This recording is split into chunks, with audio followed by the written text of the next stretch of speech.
काषाय वस्त्रं करदण्डधारिणं कमण्डलूपद्मकरेण शङ्खं चक्रं गदाभूषितो भूषणाढ्यं श्रीपादराजं शरणं प्रपद्ये। नमो जन्मभूमी जिथे जन्म झाला, नमो आर्यभूमी जिथे वाढियेला, नमो कर्मभूमी जिथे गुप्त झाला। नमस्कार माझा सद्गुरु दत्तात्रयाला। अवधूत चिंतन श्री गुरुदेव दत्त।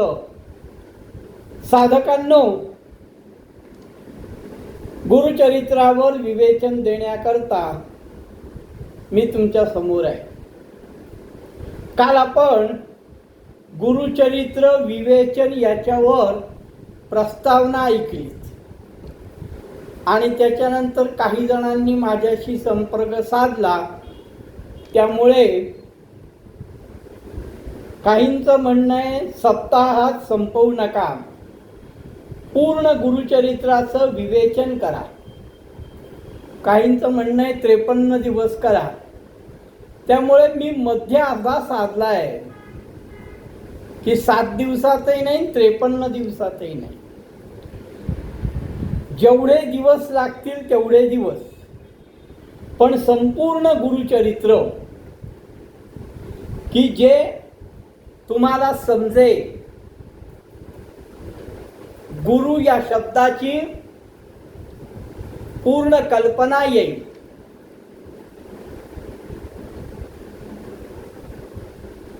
त्याला जेवढे दिवस लागतील तेवढे दिवस मी गुरुचरित्राचं विवेचन नक्की देईन।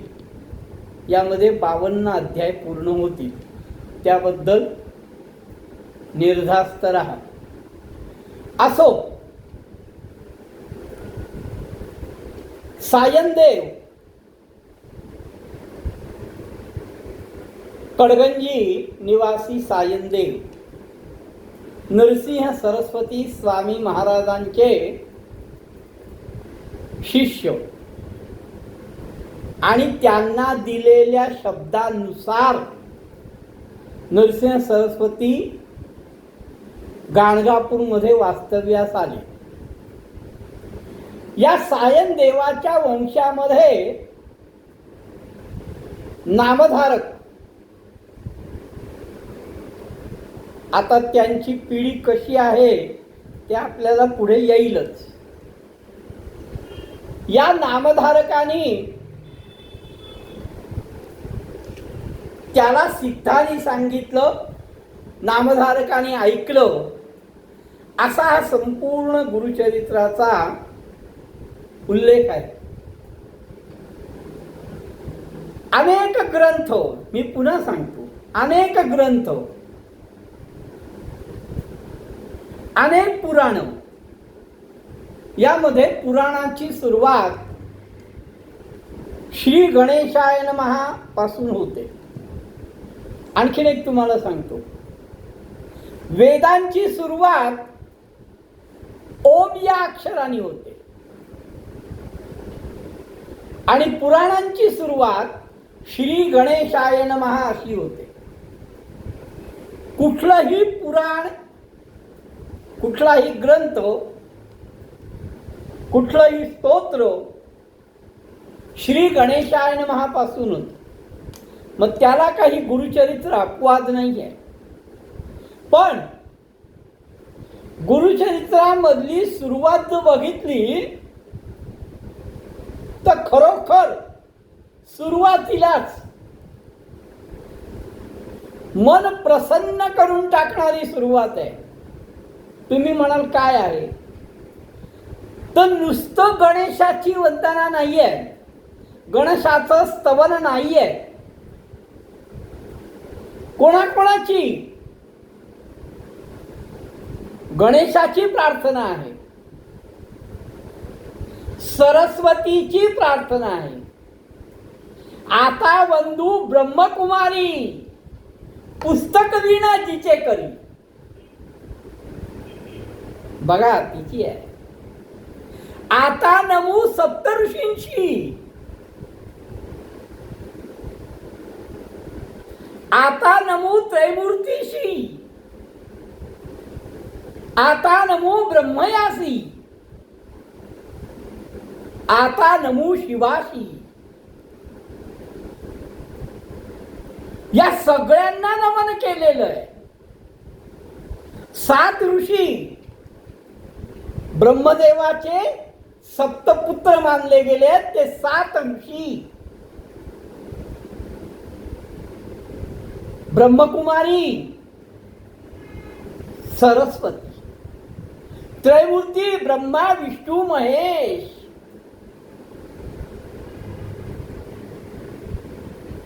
या सगळ्यांना नमन करून नामधारक गुरुचरित्र सुरुवात करतोय. हा नामधारक गुरुवाक्य प्रमाण हेही सांगतो.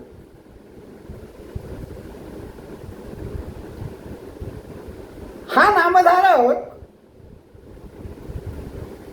आपल्या वंशाला, आपल्या पूर्वजांना सद्गुरूंचा कृपा आशीर्वाद लाभलाय. आणि म्हणून हे सद्गुरू कोण आहे यांचं चरण बघायचं आहे, यांच्या दर्शन घ्यायचं आहे. आणि त्या दर्शनाकरता हा नामधारक रानोमाळ हिंडतोय.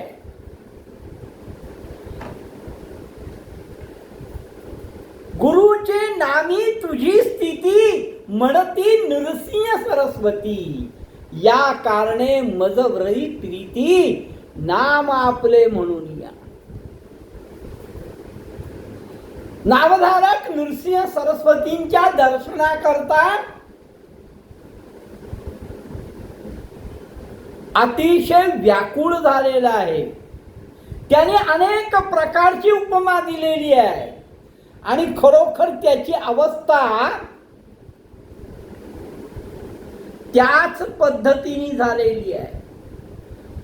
माझे जिव्ही प्रेमी माते कृपानिधी वाग्देवते, म्हणून विनंती तुझा बाळ. सद्गुरूंची फार प्रचंड प्रमाणात स्तुती करत तो निघालाय.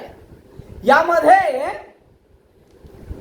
सुरुवातीला सुद्धा तो मी सांगितलं, ब्रह्मकुमारी सरस्वतीची, ब्रह्मदेवाची, विष्णूची, गणेशाची, सप्तर्षींची, सगळ्यांची स्तुती करतो, सगळ्यांना वंदन करतो. तो त्रैमूर्तींना वंदन करताना काय म्हणतो? आता वंदू त्रैमूर्तीशी, ब्रह्मा विष्णू शिवासी, विद्या मागेन मी त्रयासी, अनुक्रमे करोनिया. ब्रह्मा विष्णू आणि शिव या तिघांना वंदन करून मी त्यांच्याकडनं विद्या मागे. आणि हे त्रिगुणात्मक स्वरूप म्हणजेच नृसिंह सरस्वती स्वामी महाराज आहे, अशी त्याची ठाम धारणा आहे. ब्रह्माच्या बाबतीत तो म्हणतोय, चतुर्मुख असती ज्यासी, करता जो का सृष्टीशी, वेद झाले बोलते तयासी, त्याचे चरणी नमन माझे. बघा, एका ओवीत तो सांगतोय, पण या एका ओवीमध्ये ब्रह्मदेवाचं पूर्ण वर्णन केलंय त्याने. करता जो का सृष्टीशी, वेद झाले बोलते जयासी. विष्णूचं वर्णन करताना सुद्धा हा नामधारक परत एकाच वाक्यात करतोय, आता वंदू ऋषिकेशी, जो नायक या विश्वासी, लक्ष्मी सहित अहर्निशी, क्षीरसागरी असे जाणा. एकेका वाक्यात आणि मग त्रयमूर्तीच्या बाबतीत तो म्हणतो चतुर्मुख नरहरी, शंख चक्र गदा करी, पद्महस्त मुरारी, पद्मनाभ परियेसा.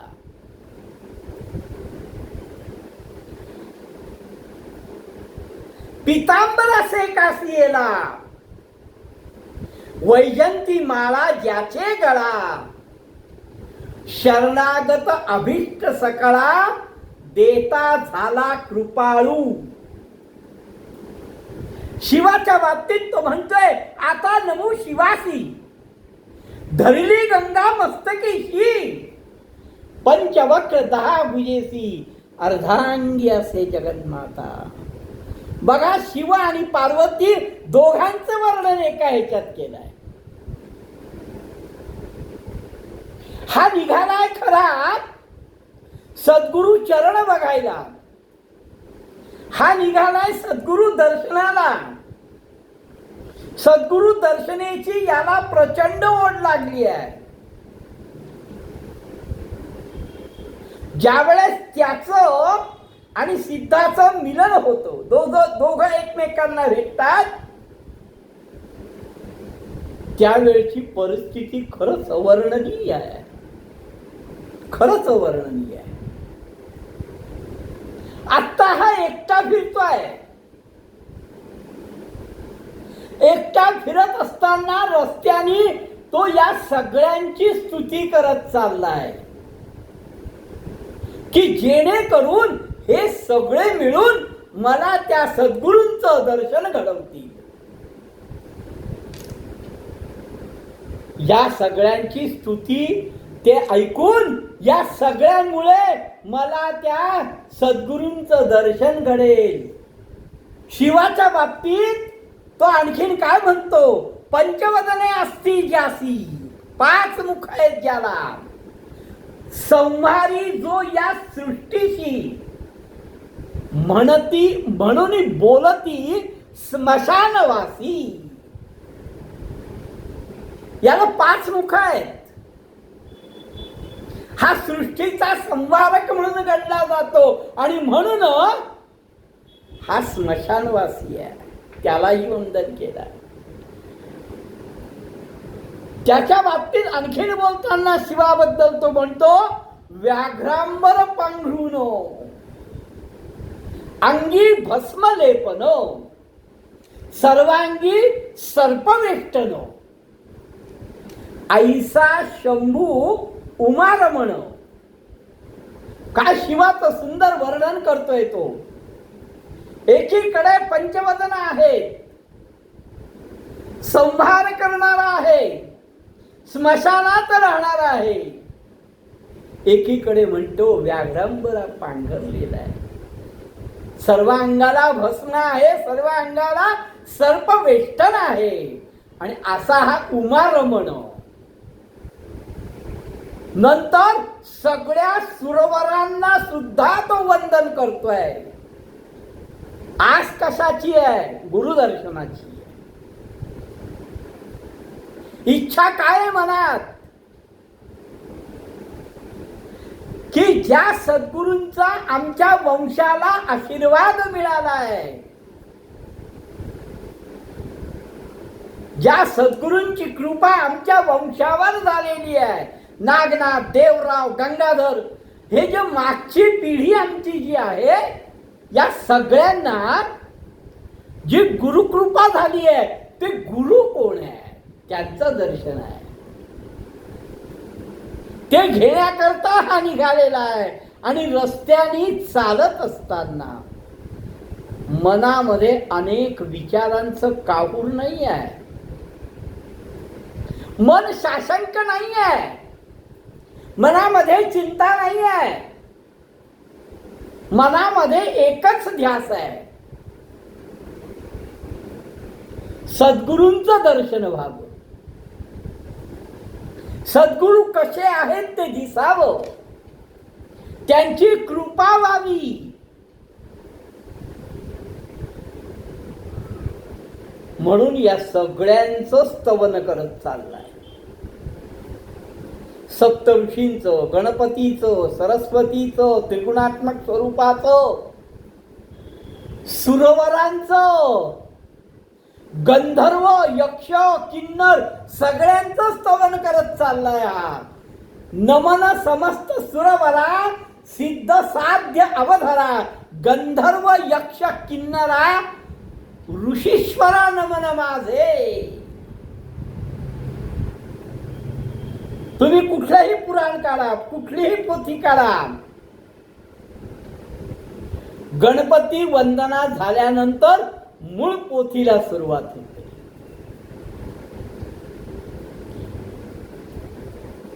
पण इथे गणपती वंदन झाल्यानंतर अहो गणेशाची तर प्रार्थना भरपूर केली आहे त्यांनी. नंतर सरस्वतीची केली, नंतर त्रिगुणात्मक स्वरूपाची केली, नंतर सुरवर, यक्ष, गंधर्व, किन्नर आणि ऋषीश्वर, सप्त ऋषी सुद्धा या सगळ्यांची मनोभावे पूजा केली. बर एवढंच नाही, इथेच थांबला नाहीये तो, तर पुढे आता वंदू कवी कुळासी, कविकुळ, पाराशरादी व्यासांशी, पाराशर व्यास ज्यांनी 16 शास्त्र 18 पुराण लिहिली, त्या व्यासांना सुद्धा त्यांनी वंदन केलं. कारण गुरुचरित्र हे कलियुगात लिहिलं गेलंय.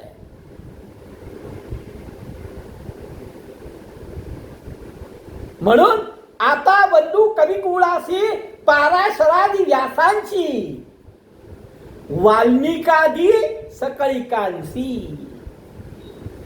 वाल्मिकांनाही वंदन आहे. अहो कवित्व काय आहे हे मला माहित नाही, म्हणून मी तुम्हाला वंदन करतोय. मला गुरुचरित्र सांगायचं आहे, माझ्या मुखातनं ते निघावं, पण ओवी मला माहित नाही, कशा ओव्या निर्माण कराव्या. हे पाराशरा, हे व्यास, हे वाल्मिकी, तुम्ही मला मदत करा. नेणे कवित्व आहे कैसे, म्हणून तुम्हा विनवीत असे. मला कवित्व काय माहित नाही, म्हणून मी तुम्हाला वंदन करतोय.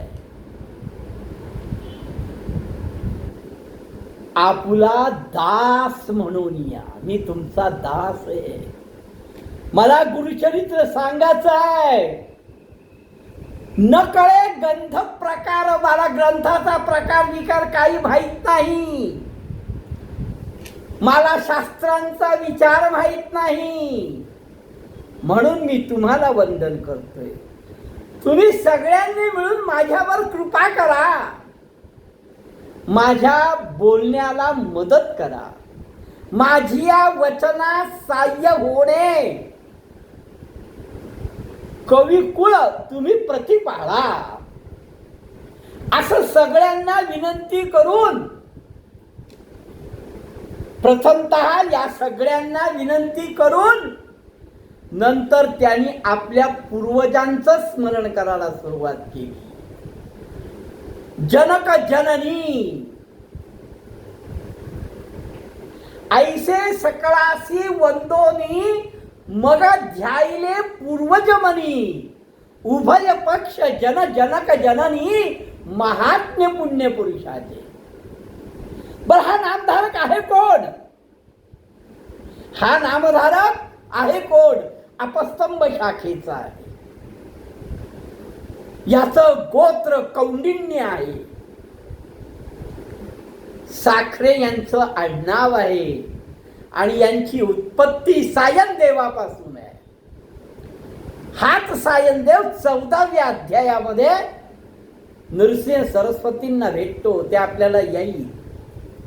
पण त्या सायन देवापासून यांची उत्पत्ती आहे. तर सायन देवाचा मुलगा म्हणजे नागनाथ.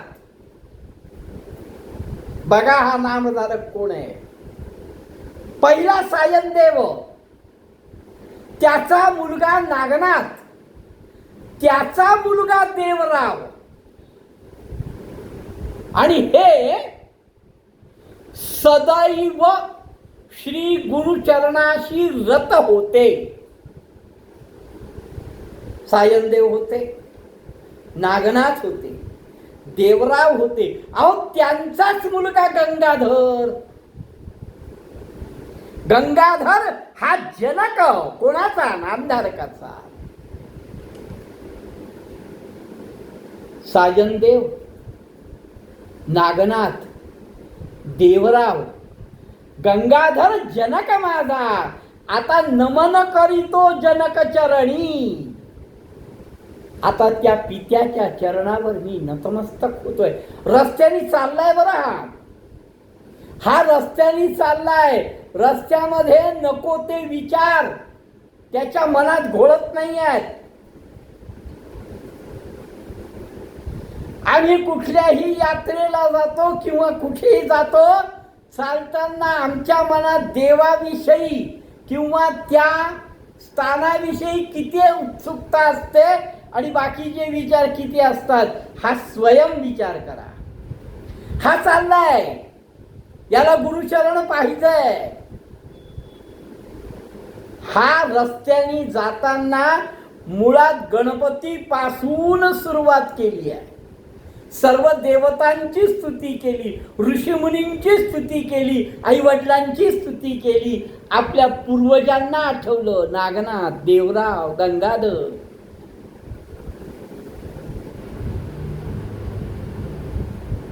नमन करिता जनक चरणी, माता पूर्वज ध्यायले म्हणी, जो का पूर्वज नामधारणी. अश्वलायन शाखेचा, कौंडिन्य गोत्राचा.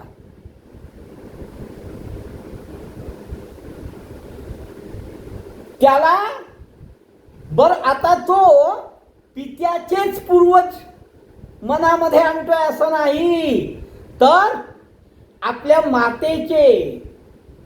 कोण माता? काश्यप गोत्राची चौंडेश्वरी नामक जो आहे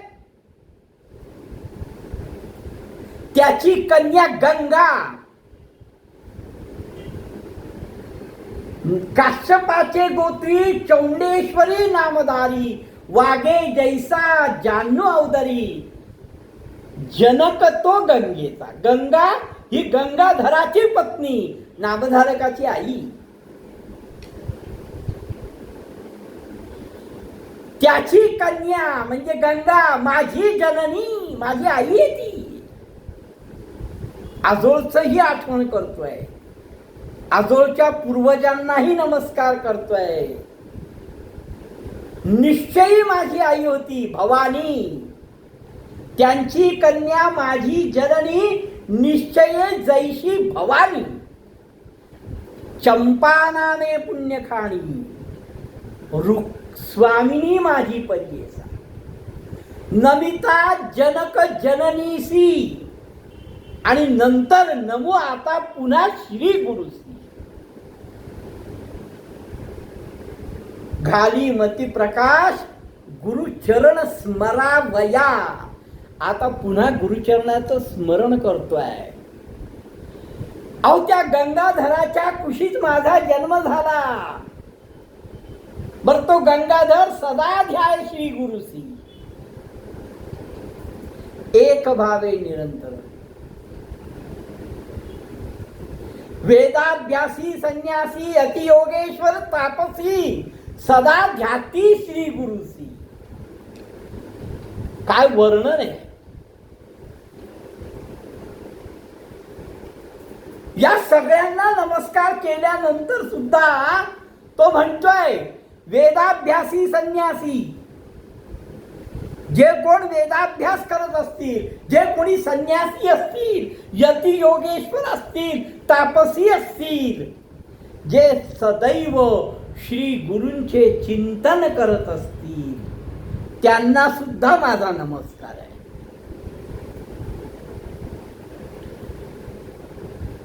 मी अल्पमतीचा आहे. एवढं सगळं बोलून तो म्हणतो मी अल्पमतीचा आहे, माझे हे जे सगळे बोल आहे हे बोबडे बोल आहे.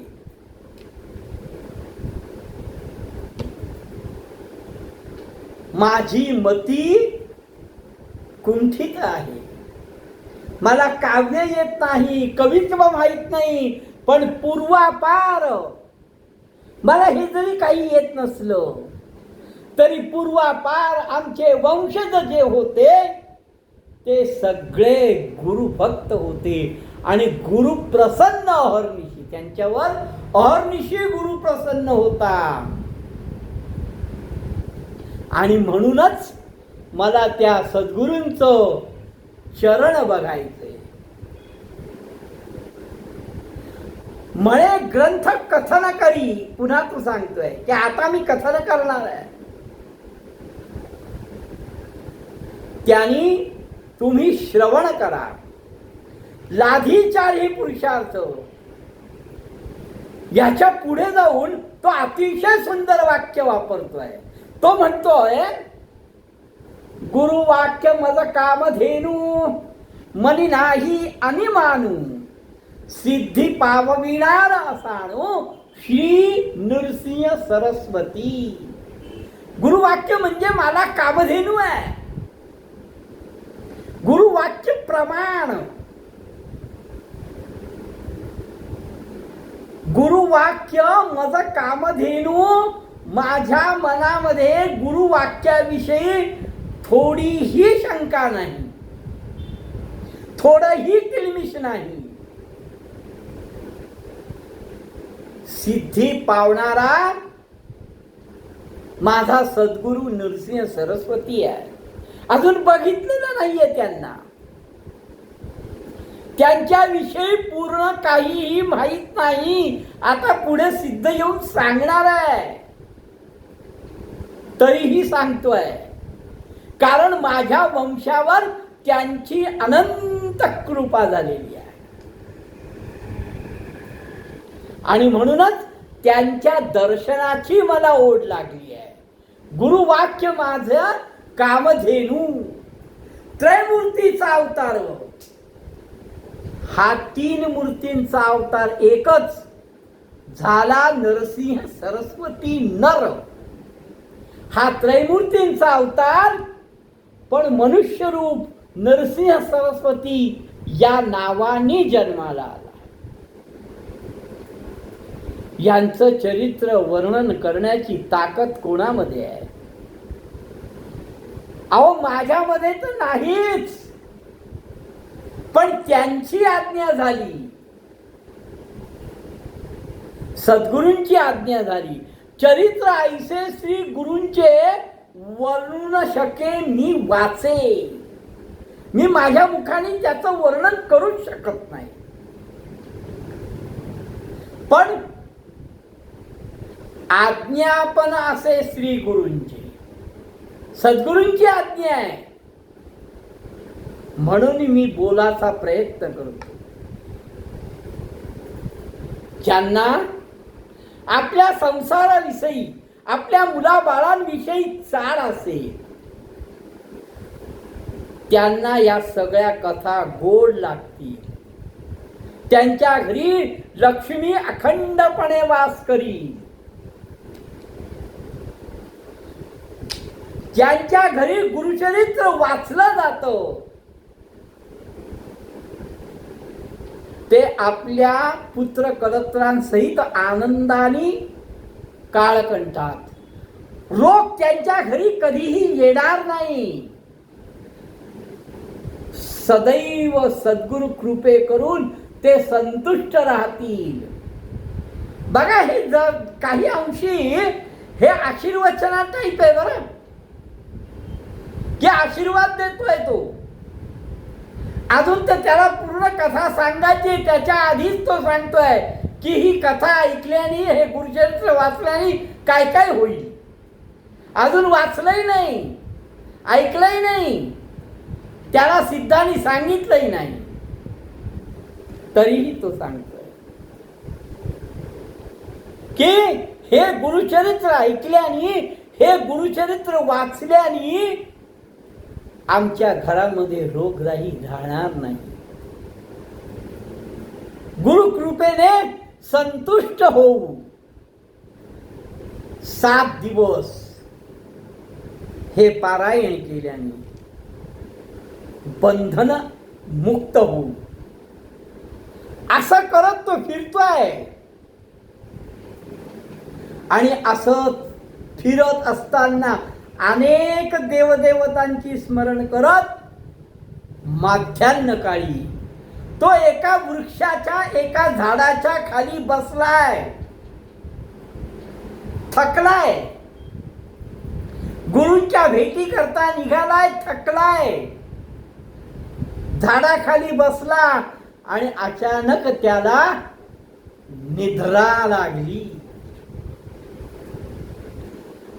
निद्रा लागल्यानंतर त्याला स्वप्नामध्ये एक योगी दिसतो. एक तापसी दिसतो. तो योगी त्याच्या जवळ येतो. त्याच्या कपाळी भस्म लावतो. त्याच्या मस्तकी हात ठेवतो.